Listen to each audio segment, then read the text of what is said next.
104वां अध्याय। गजानन का प्राकट्य कराने के लिए देवताओं द्वारा भगवान शिव की स्तुति। ऋषिगण बोले, हे सूत जी, गणों के स्वामी गजानन विनायक कैसे उत्पन्न हुए, उनका प्रभाव कैसा है, इसे आप बताने की कृपा कीजिए।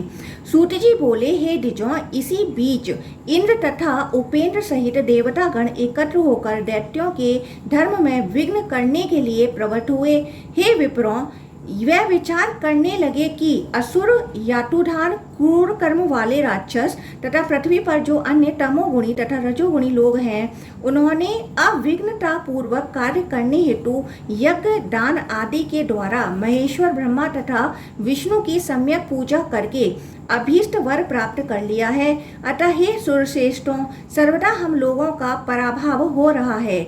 इसलिए उनके विघ्न के लिए, देवताओं के अविघ्न के लिए, स्त्रियों को पुत्र प्राप्ति के लिए तथा पुरुषों के कर्म की सिद्धि के लिए आप सभी लोग विघ्नेश गणपति के सृजन हेतु शंकर की स्तुति कीजिए। आपस में ऐसा कहकर वह देवता निष्पाप ईश्वर शिव की स्तुति करने लगे। आप सर्वात्मा, सर्वज्ञ तथा पिनाकधारी को नमस्कार है। निष्पाप, विशेष रूप से ब्रह्मांड की रचना करने वाले, देवी पार्वती को तपस्या का फल प्रदान करने वाले, काया रहित प्रयोजन के लिए शरीर धारण करने वाले, विष्णु की काया का अपहरण करने वाले, देह के भीतर अमृताधार मंडल में विराजमान रहने वाले आप शिव को नमस्कार है। कृत, सत्ययुग आदि काल भेदों को उत्पन्न करने वाले तथा काल वेग आप शिव को नमस्कार है। कालाग्नि के समान भयंकर रूप वाले, धर्म आदि 8 पदों स्थानों वाले, महाकाली को विशुद्ध गौर देह करने वाले तथा कालिका चंडिका की उत्पत्ति करने वाले आप शिव को नमस्कार है। कालकंठ प्रधान स्वरूप वाहन, कर्म फल की प्राप्ति कराने वाले तथा सर्वश्रेष्ठ आप शिव को नमस्कार है। अंबिकापति तथा हिरण्यपति आप शिव को नमस्कार है। हिरण्य रेता, सर्वशूली और कपाल दंड पास, असी, चर्म, अंकुश धारण करने वाले शिव को नमस्कार है। पार्वतीपति सुवर्ण के समान शुक्ल शुद्ध अर्धनारीश्वर स्वरूप होने के कारण पीत शुक्ल वर्ण वाले तथा देवताओं की रक्षा के लिए अग्नि रूप वाले आप शिव को नमस्कार है। तुर्यातीत, देवयज्ञ आदि 5 महायज्ञों के कर्ताओं को फल देने वाले, पंचमुख सर्प को हार के रूप में धारण करने वाले तथा पंचाक्षर मंत्र मैं आप शिव को नमस्कार है। 5 प्रकार से रुद्र आदि पंच केवल्य देवों द्वारा पूजित मूर्ति वाले, पंचाक्षर मंत्र रूप दृष्टि वाले तथा परात्पर आप शिव को नमस्कार है।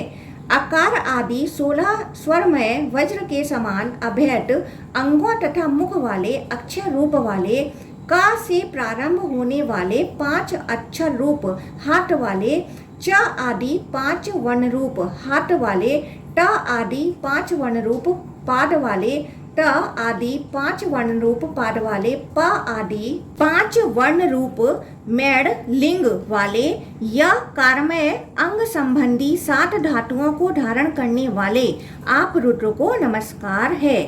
स वर्णमय आत्म रूप वाले तथा 6 कार में प्रलय रूप क्रोध वाले शिव को नमस्कार है।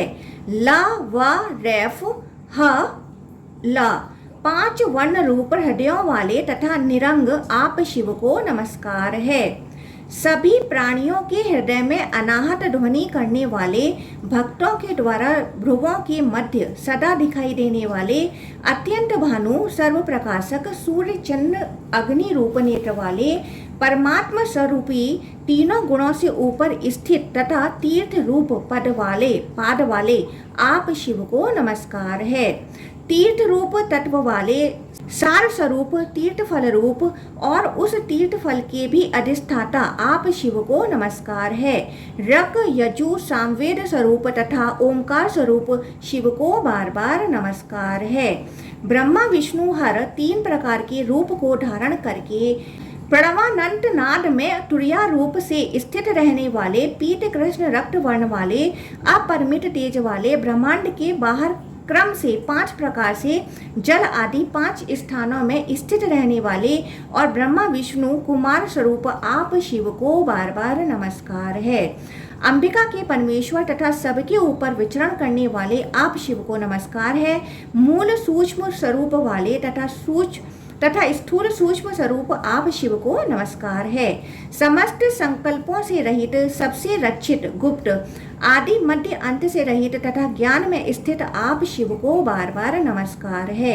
गणों सहित यम, अग्नि, वायु, रुद्र, वरुण, सोम, इंद्र तथा निशाचरों के द्वारा दिशाओं विदिशाओं में नित्य पूजित आप शिव को नमस्कार है। सभी लोकों में तथा सभी मार्गों में सर्वदा पूजित आपको नमस्कार है। रुद्र, रुद्रनील, कर्दुद, प्रचेता, महेश्वर, धीर, साक्षात आप शिव को नमस्कार है। हे भगवान सुनिए, देवताओं तथा दैत्यों के स्वामी ब्रह्मा, इंद्र आदि ने मख, कामदेव, यम, अग्नि तथा दक्ष यज्ञ के विध्वंस रूपी आपके विचित्र क्रियाकलाप का वर्णन स्तुति के बहाने किया है। आप क्षमा करें। सूत जी बोले, जो विद्वान व्यक्ति इंद्र, अग्नि आदि प्रधान देवताओं के द्वारा किए गए इस स्तव को भक्ति पूर्वक पढ़ता है अथवा दूसरों को सुनाता है, वह परम गति को प्राप्त होता है। इस प्रकार श्रीलिंग महापुराण के अंतर्गत पूर्व भाग में देव स्तुति नामक 104वां अध्याय पूर्ण हुआ। 105वां अध्याय विघ्न नाशक श्री गणेश जी के प्राकट्य की कथा। सूत जी बोले, हे ऋषियों, शिव जी को प्रणाम करके जब सुरेश्वर लोग यथा स्थान स्थित हो गए, तब अंबिकापति पिनाकधारी भव महेश्वर ने उन श्रेष्ठ देवताओं को क्षण भर में दिव्य दृष्टि प्रदान की। तब अश्रु से भीगे नेत्र वाले देवताओं ने प्रसन्नता से युक्त होकर आदर पूर्वक शिव को प्रणाम किया। इसके बाद महेश्वर भव ने सुधा अमृत तुल्य दृष्टि से देखकर सुरेश्वरों से कहा, आप लोगों का कल्याण हो। तदंतर स्वामी शिव को देखकर निर्भय होकर बृहस्पति ने उन्हें प्रणाम करके कहा, हे ईश, ये देवता आपका दर्शन करके वर प्राप्ति के लिए आपके घर आए हुए हैं। देवताओं का अपकार करने वाले दैत्यों आदि के द्वारा निर्विघ्नता पूर्वक समस्त कर्मों की सिद्धि के लिए आप सदा प्रार्थित हैं। अतः आप देवताओं के अपकारी दैत्यों के विघ्न युक्त कर्म का कारण बनिए और प्रसन्न होइए, यही हम लोगों का वर है। तब यह सुनकर उन पिनाकधारी सुरेश्वर शिव ने देवताओं के स्वामी गणेश्वर का शरीर धारण किया। तदंतर गणेश्वरों तथा ब्रह्मा आदि सुरेश्वरों ने समस्त लोकों को उत्पन्न करने वाले तथा संसार का कष्ट दूर करने वाले शुभ गजानन रूपी महेश्वर की स्तुति की।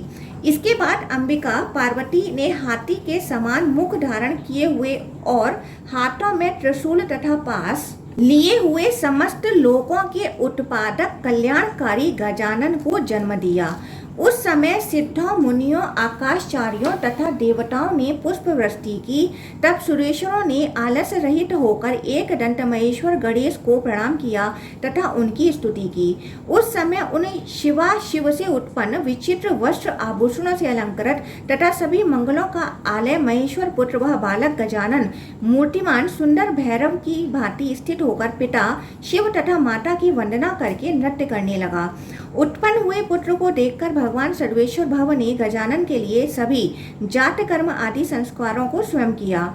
इसके बाद जगत गुरु महादेव भव ने स्वयं अपने परम सुखदायक हाथों से उसे उठाकर आलिंगन करके तथा उसके सिर को सूंघकर कहा, हे मेरे पुत्र, तुम्हारा अवतार दैत्यों के विनाश के लिए और देवताओं तथा ब्रह्मावादी द्विजों के उपकार के लिए हुआ है।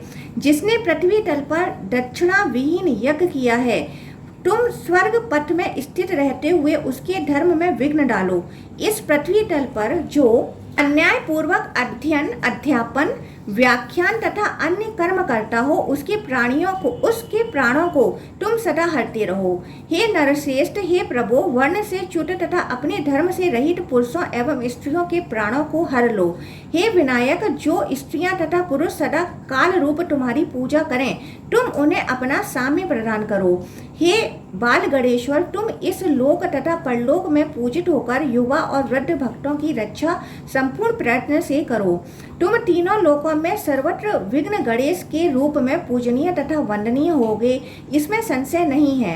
हे पुत्र, जो विप्र मेरी, विष्णु की तथा ब्रह्मा की पूजा करते हैं अथवा अग्निहोष्टोम आदि यज्ञों के द्वारा यजन करते हैं, उन ब्राह्मणों के द्वारा भी सबसे पहले तुम पूज्य होगे।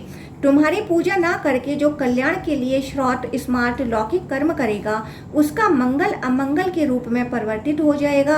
हे गजानन, तुम समस्त कार्यों की सिद्धि के लिए ब्राह्मणों, क्षत्रियों, वैश्यों तथा शूद्रों के द्वारा शुभ भक्ष्य भोज्य आदि भली भांति पूजा के योग्य होगे। गंध पुष्प धूप आदि से तुम्हारी पूजा किए बिना तीनों लोकों में कहीं भी देवताओं तथा अन्य लोगों से भी कुछ नहीं प्राप्त हो सकता है। जो मानव विनायक की पूजा करेंगे वे इंद्र आदि के द्वारा भी पूजनीय होंगे, इसमें संदेह नहीं है।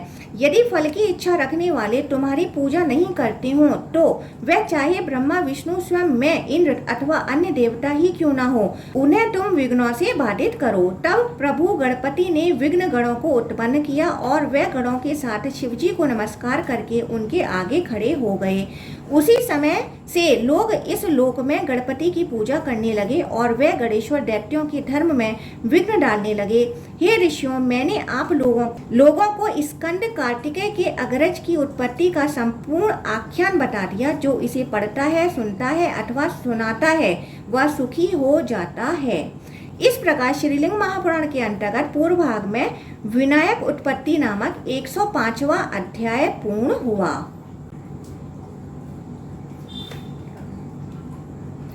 106वां अध्याय। दारकासुर के विनाश के लिए भगवान शिव द्वारा अपने शरीर से काली तथा अष्ट भैरवों को प्रकट करना एवं शिव तांडव नृत्य की कथा।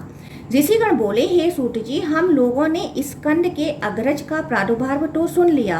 अब आप हम लोगों को यथार्थ रूप से यह बताएं कि शंभु के नृत्य का आरंभ कैसे तथा किस लिए हुआ। सूत जी बोले, दारुक नामक एक दैत्य असुरों में उत्पन्न हुआ। तपस्या से पराक्रम प्राप्त करके कालाग्नि के समान वह असुर देवताओं तथा उत्तम दिग्गजों को पीड़ित करने लगा। उस समय वह दारुक ब्रह्मा, ईशान कुमार, विष्णु, यम, इंद्र आदि के पास पहुंचकर उन देवताओं को सताने लगा। इससे वे देवता बहुत पीड़ित हुए। यह असुर स्त्री वध है, ऐसा सोचकर स्त्री रूपधारी तथा युद्ध के लिए स्थित उन स्तुत्य ब्रह्मा आदि के साथ वह असुर युद्ध करने लगा। हे द्विजों, तब उसके द्वारा बाधित किए गए वे सभी देवतागण ब्रह्मा के पास पहुंचकर उनसे सब कुछ निवेदन करके पुनः उन ब्रह्मा के साथ उमापति के यहाँ जाकर पितामह को आगे करके शिव की स्तुति करने लगे। इसके बाद देवेश के निकट जाकर अत्यंत विनम्र होकर प्रणाम करके ब्रह्मा ने कहा, हे भगवान, दारुक महाभयंकर है, हम लोग उससे पहले ही पराजित हो चुके हैं। स्त्री के द्वारा वध्य उस दैत्य दारुक का संहार करके आप हम लोगों की रक्षा कीजिए। ब्रह्मा जी की प्रार्थना सुनकर भग के नेत्रों को नष्ट करने वाले भगवान देवेश ने देवी गिरिजा से हंसते हुए कहा, हे शुभे, हे वरानने, मैं सभी लोगों के हित के लिए इस स्त्री वध्य दारुक के वध हेतु आज आपसे प्रार्थना करता हूँ। तब उनका वचन सुनकर संसार को उत्पन्न करने वाली उन देवेश्वरी ने जन्म के लिए तत्पर होकर शिव के शरीर में प्रवेश किया। वह पार्वती देवताओं में श्रेष्ठ देवेश्वर में अपने 16वें अंश से प्रविष्ट हुई। उस समय ब्रह्मा, इंद्र आदि प्रधान देवता भी इसे नहीं जान पाए। मंगलमयी पार्वती को पूर्ववत शंभु के समीप स्थित देखकर सब कुछ जानने वाले ब्रह्मा भी उनकी माया से मोहित हो गए थे। उन देव के शरीर में प्रविष्ट हुई उन पार्वती ने उनके कंठ में स्थित विष से अपने शरीर को बनाया। इसके बाद उन पार्वती को विषभूता जानकर काम शत्रु शिव ने अपने तीसरे नेत्र से कालकंठी कृष्ण वर्ण के कंठ वाली कपडनी काली को उत्पन्न किया। जब विष के कारण कृष्ण वर्ण के कंठ वाली काली प्रादुर्भूत हुई, उस समय विपुल विजयश्री भी उत्पन्न हुई। अब असिद्धि के कारण दैत्यों की पराजय निश्चित है। इससे भवानी तथा परमेश्वर शिव को प्रसन्नता हुई। विष से अलंकृत कृष्ण वर्ण के कंठ वाली तथा अग्नि के सदृश स्वरूप वाली उस प्रादुर्भूत काली को देखकर सभी देवता, सिद्धगण और विष्णु, ब्रह्मा, इंद्र आदि प्रधान देवता भी उस समय भय के कारण भागने लगे। उनके ललाट में शिव की भांति तीसरा नेत्र था, मस्तक पर अति तीव्र चंद्ररेखा थी, कंठ में कालकूट विष था, हाथ में विकराल तीक्ष्ण त्रिशूल था और वह सर्पों के हार कुंडल आदि आभूषण धारण किए हुए थीं। काली के साथ दिव्य वस्त्र धारण किए हुई तथा सभी आभूषणों से विभूषित देवियां, सिद्धों के स्वामी सिद्धगण तथा पिशाच भी उत्पन्न हुए। तब उन पार्वती की आज्ञा से परमेश्वरी काली ने सुराधिपों को मारने वाले असुर दारुक का वध कर दिया। हे श्रेष्ठ विप्रों, उनके अतिशय वेग तथा क्रोध की अग्नि से यह संपूर्ण जगत व्याकुल हो उठा। तब ईश्वर भव भी माया से बाल रूप धारण कर उन काली की क्रोधाग्नि को पीने के लिए काशी में शमशान में जाकर रोने लगे। हे द्विजों, उन बाल रूप ईशान को देखकर उनकी माया से मोहित उन काली ने उन्हें उठाकर मस्तक सूंघकर अपना वक्ष स्थित स्तन ग्रहण कराया। तब वह बाल रूप शिव दूध के साथ उनका क्रोध भी पी गए और इस प्रकार वे इस क्रोध से क्षेत्रों की रक्षा करने वाले हो गए। उन बुद्धिमान क्षेत्रपाल भैरव की भी 8 मूर्तियां हो गईं। इसी प्रकार वह काली उस बालक के द्वारा क्रोध मूर्छित नष्ट संज्ञा वाली कर दी गईं। इसके बाद प्रीति युक्त देव शिव ने इन काली की प्रसन्नता के लिए संध्या काल में श्रेष्ठ भूतों तथा प्रेतों के साथ तांडव नृत्य किया। शंभु के नृत्यामृत का कंठ पर्यंत पान करके वह परमेश्वरी उस शमशान में सुखपूर्वक नाचने लगी और योगनियां भी उनके साथ नाचने लगी। वहां पर ब्रह्मा विष्णु इंद्र सहित सभी देवताओं ने सभी ओर से काली को तथा पुनः देवी पार्वती को प्रणाम किया और उनकी स्तुति की। हे ऋषियों, इस प्रकार मैंने संक्षेप में शूलधारी प्रभु के तांडव नृत्य का वर्णन कर दिया। योग के आनंद के कारण विभु शिव का तांडव होता है, ऐसा अन्य लोग कहते हैं। इस प्रकार श्रीलिंग महापुराण के अंतर्गत पूर्व भाग में शिव तांडव कथन नामक 106वां अध्याय पूर्ण हुआ। 107वां अध्याय शिव भक्त उपमन्यु की कथा तथा उमा महेश्वर द्वारा उस पर अनुग्रह करना। ऋषिगण बोले, हे सूत जी, पूर्व काल में उपमन्यु ने महेश्वर से गणाधिप पद प्राप्त करके पुनः क्षीर सागर को कैसे प्राप्त किया, आप इस समय बताने की कृपा कीजिए। सूत जी बोले, हे ऋषियों, इस प्रकार काली को उत्पन्न करके त्रिनेत्र शिव के चले जाने पर उपमन्यु ने तपस्या के द्वारा उनकी पूजा करके फल प्राप्त किया था। हे श्रेष्ठ द्विजों, उपमन्यु इस नाम से प्रसिद्ध एक मुनि थे। कुमार के समान तेजस्वी उन्होंने किसी समय स्वेच्छा अनुसार खेलते हुए अपने मामा के आश्रम में थोड़ा सा दूध पी लिया। तब इच्छा के कारण उनके मामा के पुत्र ने उत्तम दुग्ध का पान किया।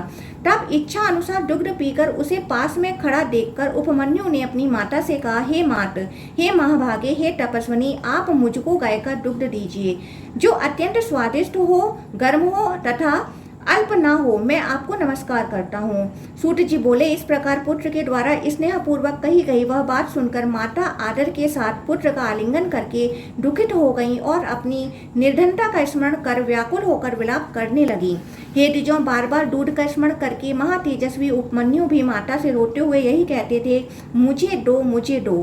तत्पश्चात उच्च व्रती फसल कट जाने के बाद खेत में पड़े दानों को बटोरना से अर्जित बीजों को स्वयं पीसकर पुनः बीज के उस आटे को जल के साथ मिलाकर मधुर भाषणी वह माता बोली, हे मेरे पुत्र, आओ आओ। इसके बाद सांत्वना पूर्वक पुत्र को पकड़कर आलिंगन करके दुख से व्याकुल माता ने उसे कृत्रिम दुग्ध दे दिया।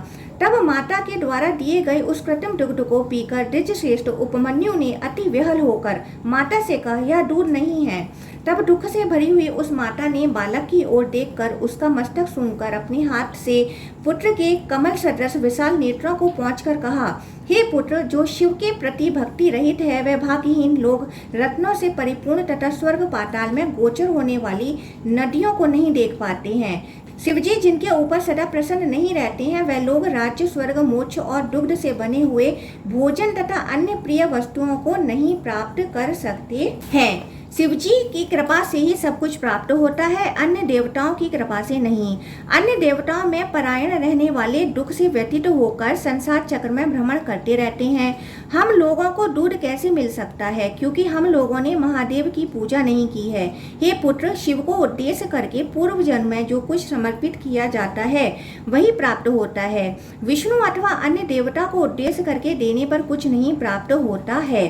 तब माता का वचन सुनकर महातेजस्वी बालक उपमन्यु भी तपस्विनी माता को प्रणाम करके बोला, हे महाभागे, शोक का त्याग करो। महादेव जी चाहे कहीं भी हो, मैं शीघ्र अथवा विलंब से क्षीर समुद्र को प्राप्त कर लूंगा। सूत जी बोले, हे ऋषियों, उसे प्रणाम कर। वह उपमन्यु तप करने के लिए प्रवृत्त हुए। तब माता ने पुत्र से कहा, पूर्ण रूप से अत्यंत शुभ तपस्या करो। उससे आज्ञा प्राप्त करके हिमवान पर्वत पर जाकर वायु का आहार करते हुए एकाग्रचित्त होकर वे अति कठोर तप करने लगे। उस विप्र की तपस्या से संपूर्ण जगत तप्त हो उठा। तब सभी शेष देवताओं ने विष्णु को प्रणाम करके यह बात बताई। इसके बाद उनका वचन सुनकर वह भगवान पुरुषोत्तम यह क्या है ऐसा सोचकर पुनः उसका कारण जानकर महेश्वर के दर्शन की इच्छा से शीघ्रता पूर्वक मंडर पर्वत पर गए।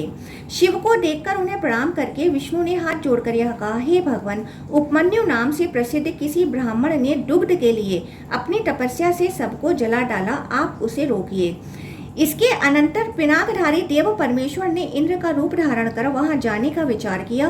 तत्पश्चात वह सदाशिव देवराज इंद्र का रूप धारण कर श्वेत गजराज पर आरूढ़ होकर सुरों, असुरों, सिद्धों तथा महान नागों के साथ मुनि के तपोवन में गए।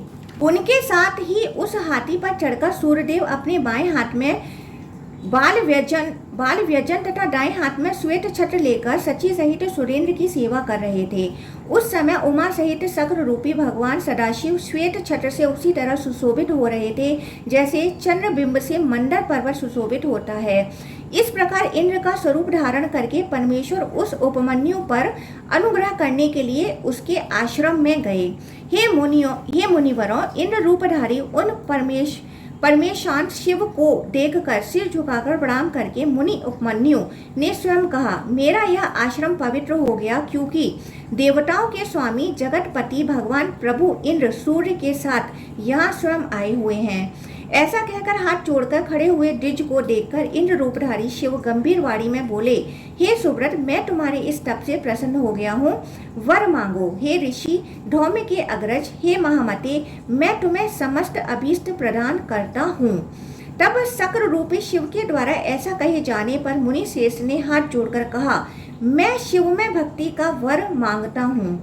तब मुनि का वचन सुनकर इंद्र का रूप धारण करने वाले प्रभु ईशान कुपित की भांति व्यग्रता पूर्वक बोले, हे देवऋषि, तीनों लोकों के अधिपति तथा सभी देवताओं से नमस्कार किए जाने वाले मुझ ईश्वर देवराज इंद्र को क्या तुम नहीं जानते हो? हे विप्रसे, तुम मेरे भक्त हो जाओ और सर्वदा मेरी ही पूजा करो। मैं तुम्हें सब कुछ प्रदान करता हूँ, तुम्हारा कल्याण हो। तुम निर्गुण शिव का त्याग कर दो। तब इंद्र का कर्ण विदारक वचन सुनकर उपमन्यु ने पवित्र पंचाक्षर मंत्र का जप करते हुए यह कहा, अब मैं समझता हूँ कि निश्चय ही कोई अधम दैत्य स्वयं इंद्र के स्वरूप में मेरे धर्म में विघ्न डालने के लिए यहाँ आया है, इसमें संदेह नहीं है। शिव निंदा परायण आपने ही प्रसंगवश महात्मा देव शिव की निर्गुणता भी बताई है।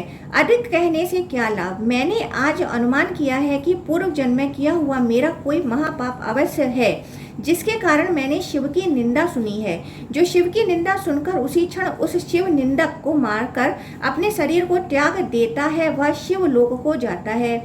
जो व्यक्ति वाणी से शिव निंदा करने वाले की जीव उखाड़ लेता है, वह अपनी 21 पीढ़ियों का उद्धार करके शिवलोक को जाता है। दूर के लिए मेरी जो इच्छा है वह अब दूर रहे। शिव के अस्त्र से तुम सुराधम का वध करके मैं अपने इस शरीर का भी त्याग कर दूंगा। माता ने पहले जो कहा था वह सत्य है, इसमें संदेह नहीं है। हम लोगों ने पूर्व जन्म में शिव की पूजा नहीं की थी। ऐसा कहकर निडर की भांति होकर मंत्रवेता उपमन्यु ने उन इंद्रदेव को अथर्वास्त्र से मार देने का विचार किया। उस महातेजस्वी ने भस्म के आधार से एक मुट्ठी भस्म लेकर उसके लिए अथर्वास्त्र का सृजन किया और जोर से ध्वनि की।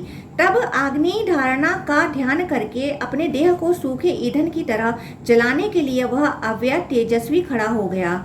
उस विप्र के ऐसा निश्चय करने पर भग के नेत्र की नष्ट करने वाले भगवान शिव ने सोम धारणा योग से उस योगी उपमन्यु की आग्नेय धारणा को रोक दिया। तब नंदी के आदेश से चंद्रिक नामक गण ने उसके कालाग्नि सदृश अथर्वास्त्र का संहरण कर लिया। इसके बाद भगवान परमेश्वर ने बाल चंद्रमा से शोभित मस्तक वाले अपने स्वरूप को धारण करके विप्र को दिखाया। उस समय बालक उपमन्यु के चारों ओर हजारों दुग्ध धाराएं, क्षीर सागर, मधु का समुद्र, दधि का सागर, घृत का सागर, फल का सागर, अन्य भक्ष्य भोज्य पदार्थों का सागर तथा अपूपों के पर्वत उपस्थित हो गए।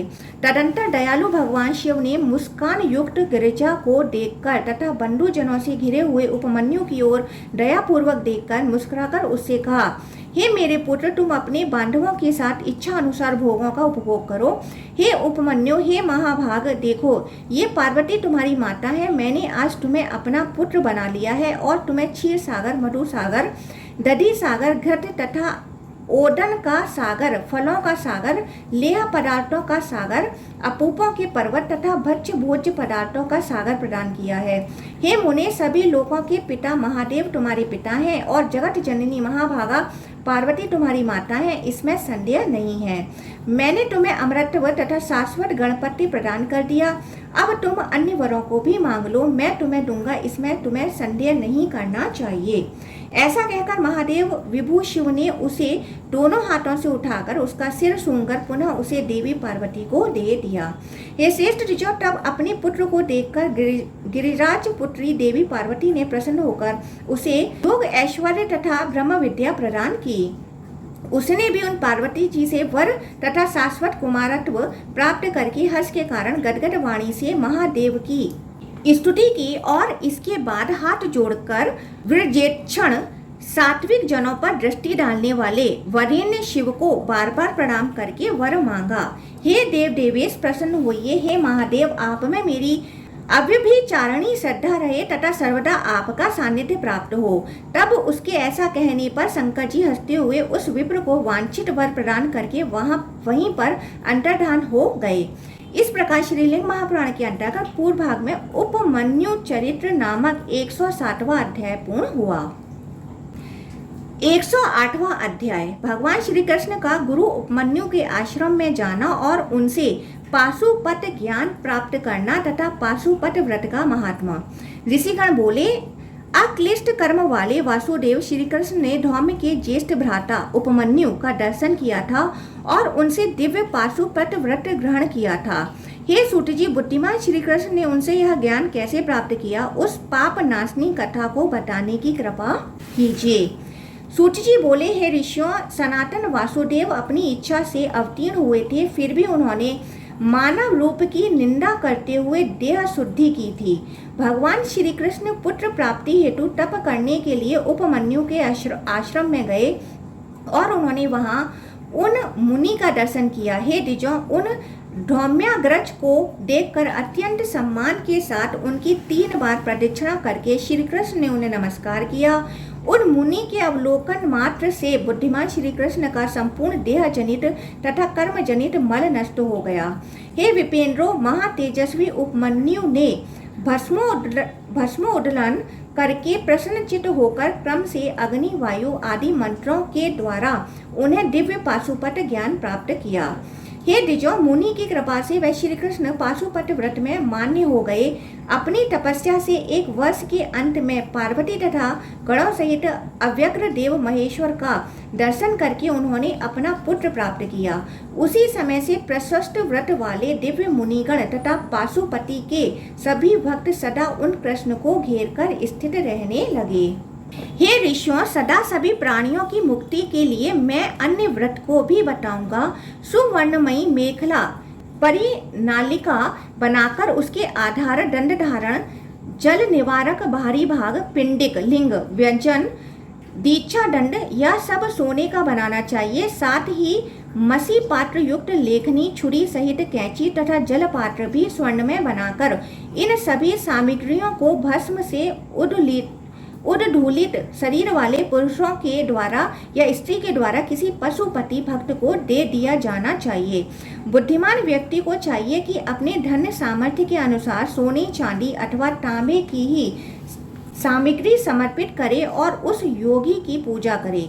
ऐसा दान करने वाले वह सभी लोग संपूर्ण कुल सहित पाप मुक्त होकर दिव्य रुद्र पद को जाते हैं, इसमें संदेह नहीं करना चाहिए। अतः गृहस्थ इस दान के द्वारा संसार चक्र से छूट जाता है। योगियों के लिए यह दान करने से शिव शीघ्र ही प्रसन्न होते हैं।